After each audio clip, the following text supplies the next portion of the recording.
번역 사도신경으로 신앙 고백하겠습니다. 저는 전능하신 아버지 하나님 천지의 창조주를 믿습니다. 저는 그분의 유일하신 아들 우리 주 예수 그리스도를 믿습니다. 그분은 성령으로 잉태되어 동정녀 마리아에게서 나시고 본디오 빌라도에게 고난을 받아 십자가에 못 박혀 죽으시고 장사된 지 사흘 만에 죽은 자 가운데서 다시 살아나셨으며 하늘에 오르시어 전능하신 아버지 하나님 우편에 앉아 계시다가 거기로부터 살아있는 자와 죽은 자를 심판하러 오십니다. 저는 성령을 믿으며 거룩한 공교회와 성도의 교제와 죄를 용서받는 것과 몸의 부활과 영생을 믿습니다. 아멘. 거룩하신 하나님 아버지 감사합니다. 간밤에도 편히 쉬게 해주시고 기도의 자리에 불러주시니 감사합니다. 이 시간 저희들 마음 중심으로 주님을 경외하게 하여 주시옵소서. 예수님 이름으로 기도드리옵나이다.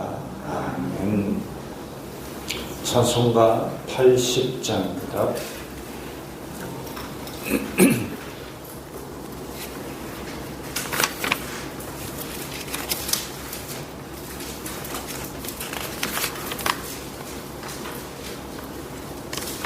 찬송가 80장입니다.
말씀은 사도행전 4장 8절부터 14절까지의 말씀입니다.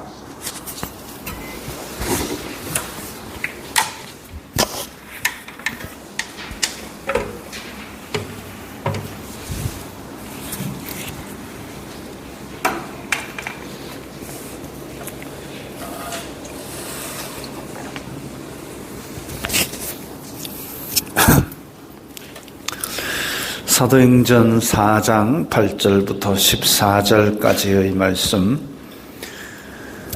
함께 읽겠습니다.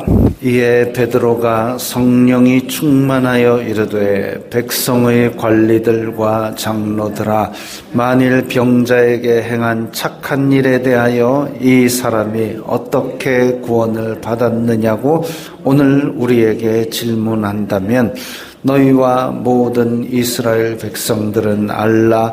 너희가 십자가에 못 박고 하나님이 죽은 자 가운데서 살리신 나사렛 예수 그리스도의 이름으로 이 사람이 건강하게 되어 너희 앞에 섰느니라. 이 예수님은 너희 건축자들의 버린 돌로서 집 모퉁이의 머릿돌이 되었느니라. 다른 이로서는 구원을 받을 수 없나니 천하 사람 중에 구원을 받을 만한 다른 이름을 우리에게 주신 일이 없음이라 하였더라. 그들이 베드로와 요한이 담대하게 말함을 보고 그들을 본래 학문 없는 범인으로 알았다가 이상히 여기며 또 전에 예수님과 함께 있던 줄도 알고 또 병 나은 사람이 그들과 함께 서 있는 것을 보고 비난할 말이 없는지라. 아멘.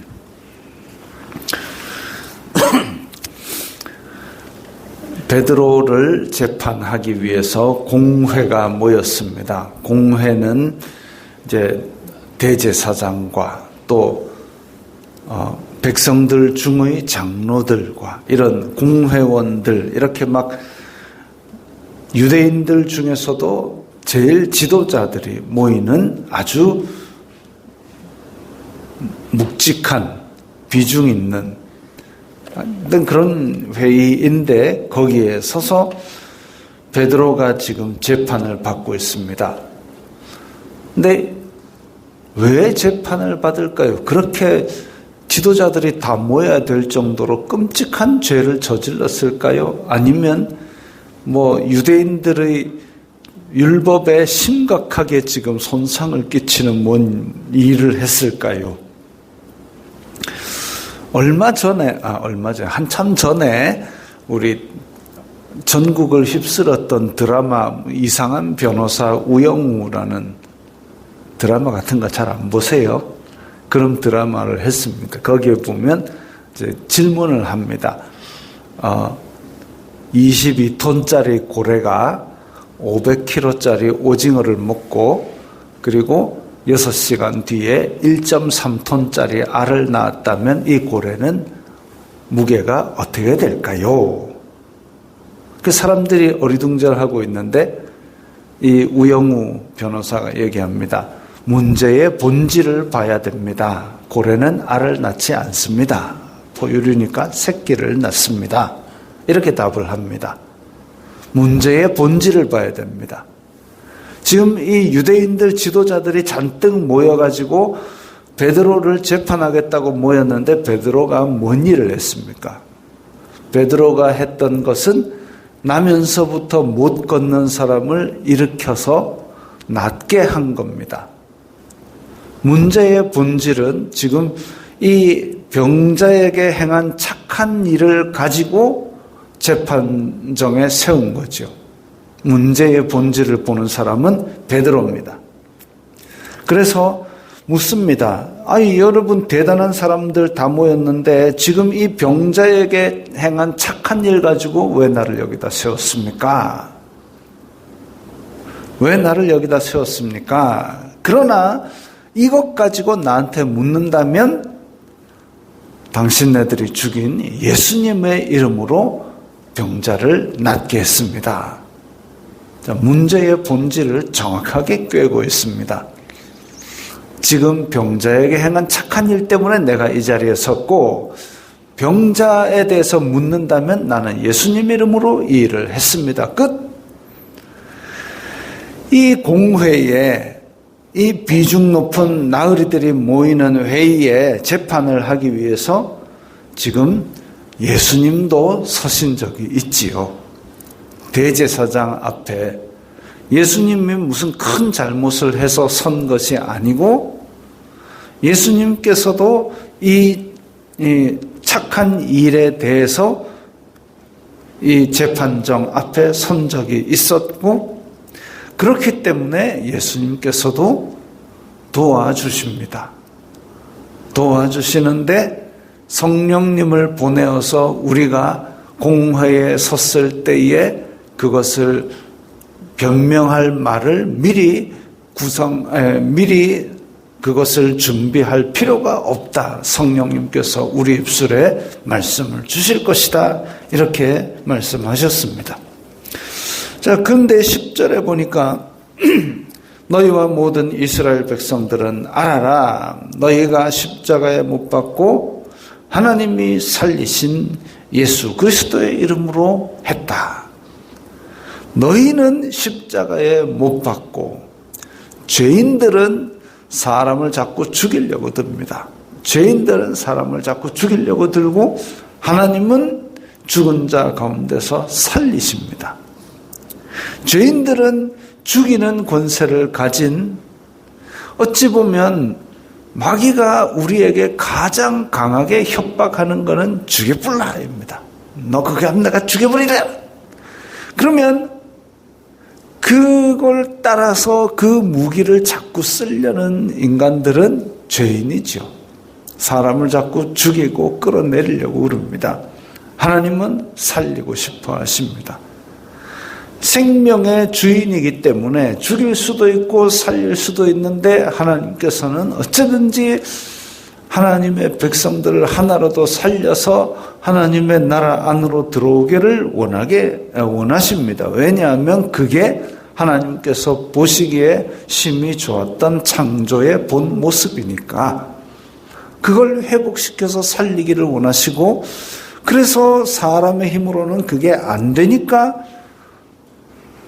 하나님께서 그 죄를 다 없이 하시려고 예수님을 보내셨고, 그 예수님도 하나님께서 살리시고 그 생명으로 힘입어서 우리가 살게 하시는데, 그래서 죄인들은 죽이나 하나님은 살리십니다. 단 우리가 잊지 말아야 할 것은, 하나님께서는 단지 육체만 죽일 수 있는 사람들보다 더 무섭게 몸과 영혼을 지옥불에 던져서 멸하실 수 있는 분입니다.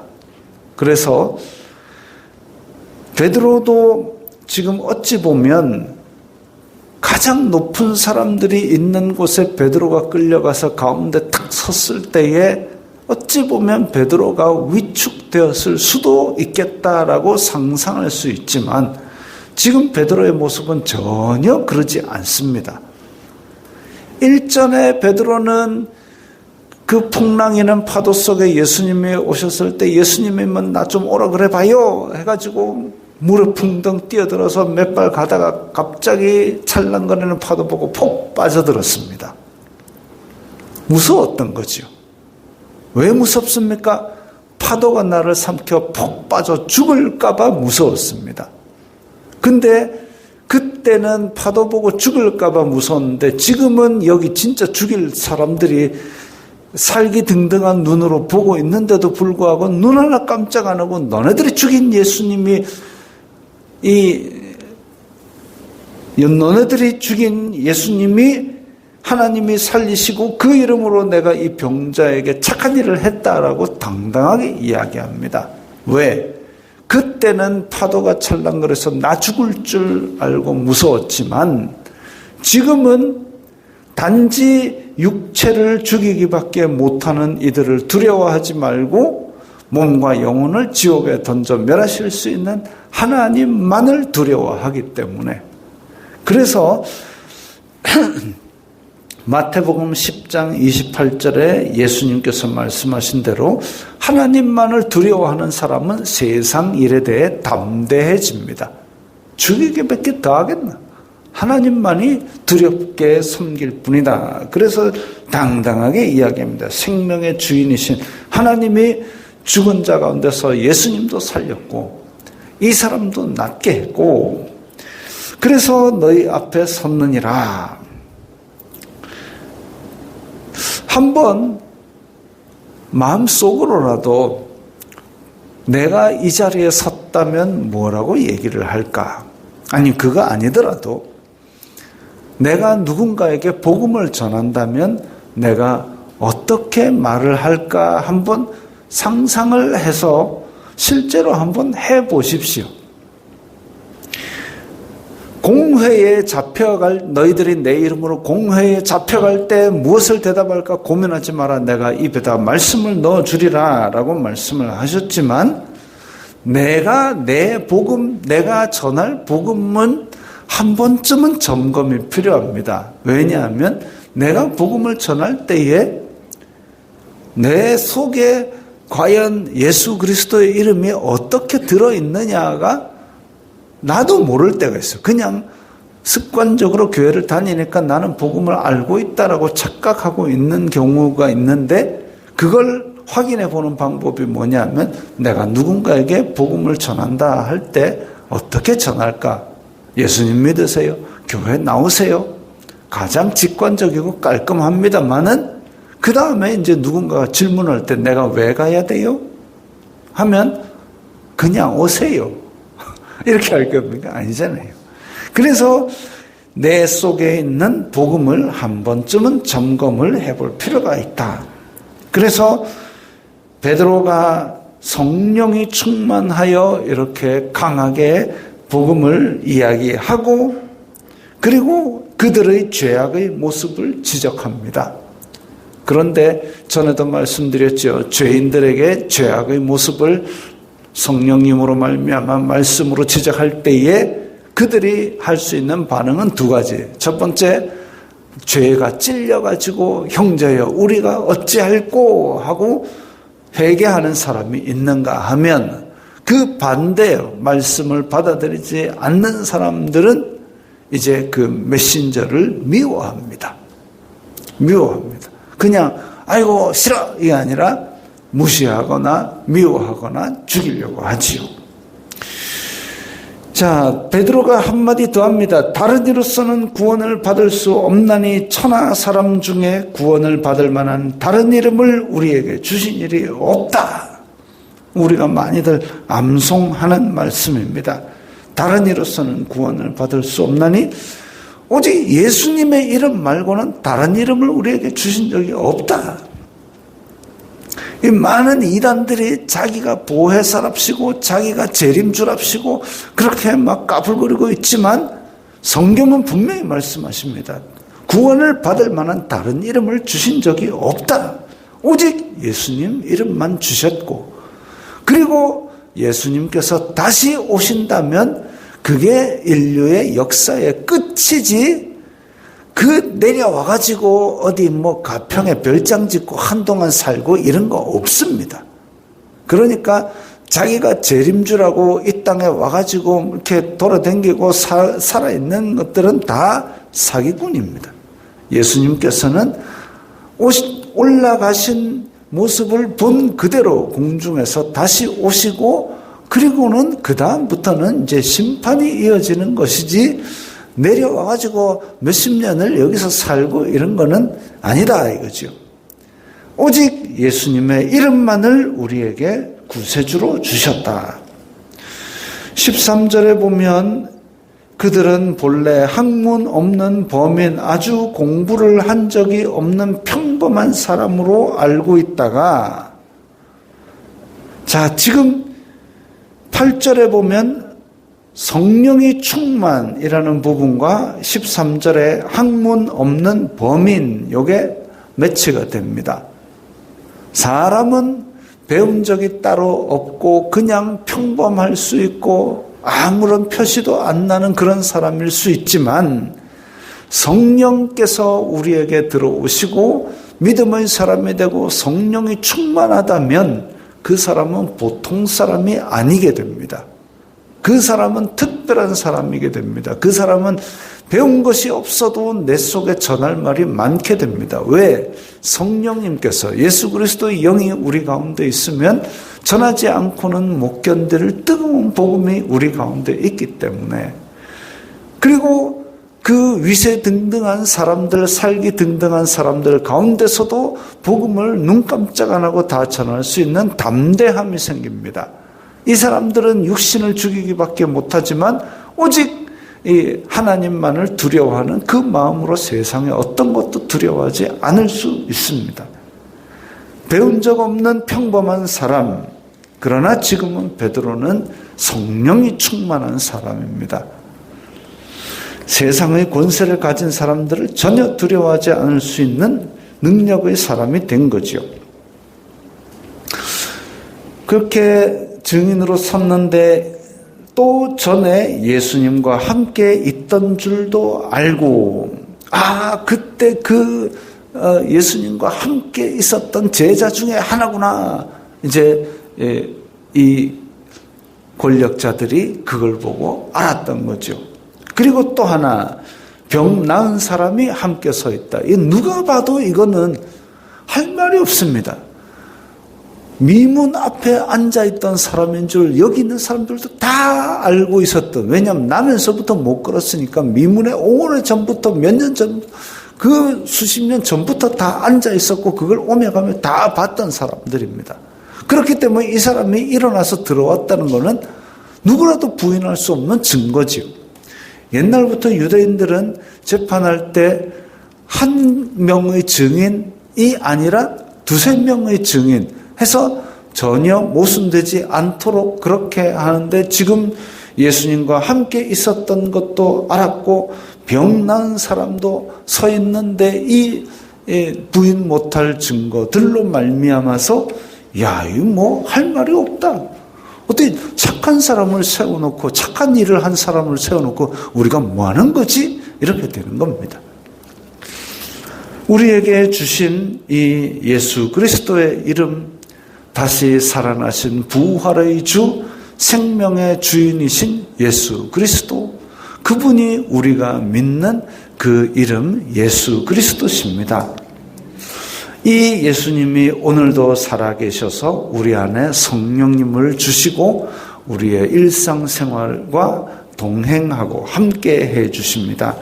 그래서 이렇게 성령님 따라 살아가면서 우리가 그분께 순종할 때, 우리의 삶을 주님께 맡길 때에 분명히 베드로와 요한처럼, 그리고 너희들이 내가 했던 것보다 더 대단한 일도 할 것이다 라는 그 말씀대로 땅끝까지 복음을 전하는 증인이 될 것입니다. 기도하겠습니다. 거룩하신 아버지 하나님, 감사합니다. 저희들에게 예수 그리스도의 이름을 주시니 감사합니다.